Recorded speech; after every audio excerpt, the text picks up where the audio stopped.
The average home price in Jackson hits a record high of $8.6 million. A hunting accident near Torrington claims the life of a Minnesota man. And a Utah town's "Whoa" signs can't happen in Wyoming. We'll take a look at these stories and more today from Wyoming's largest news organization. I'm Wendy Core for Cowboy State Daily. The average price of a single-family home in Jackson hit a record $8.625 million in 2023.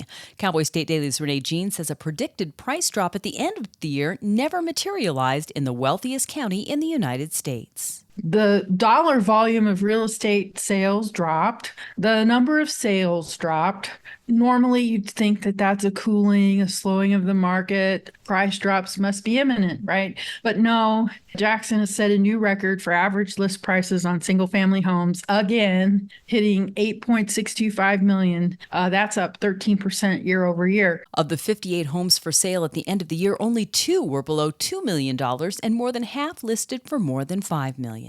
A 19-year-old Minnesota man hunting near Torrington was shot and killed Saturday afternoon.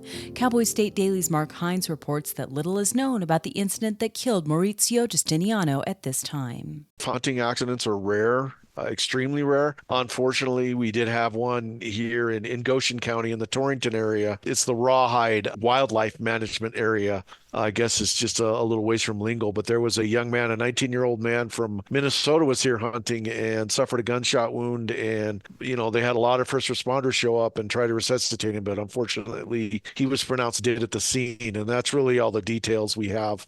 Well, whether it's to save money, for convenience, or out of a desire to avoid internal conflicts, the Natroni County Republican Party hasn't held a meeting of its Central Committee in nearly a year.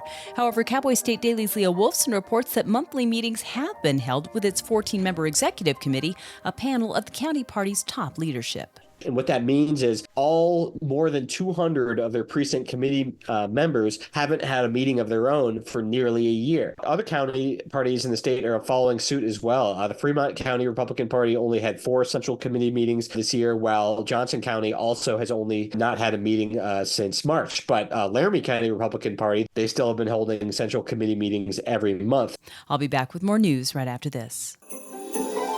The weather's turning oh so frightful this time of year, but those excavation projects, they will persevere. I'm Jan Warren for One Call of Wyoming, here to remind you that no matter how big or how small your digging project is, contacting 811 2 full business days before you begin is required by state law.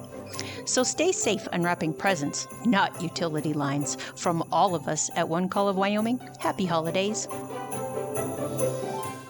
Saying there's not enough proof to bring it to a jury, a prosecutor dropped the case accusing a Carpenter Elementary School music teacher of enabling the suicide of an 11-year-old boy last January. Cowboy State Daily's Claire McFarland reports that 31-year-old Amelia Giordano was scheduled on Tuesday to face 1 count of misdemeanor child endangering stemming from the January 9th, 2023 suicide of Paul Pine Jr.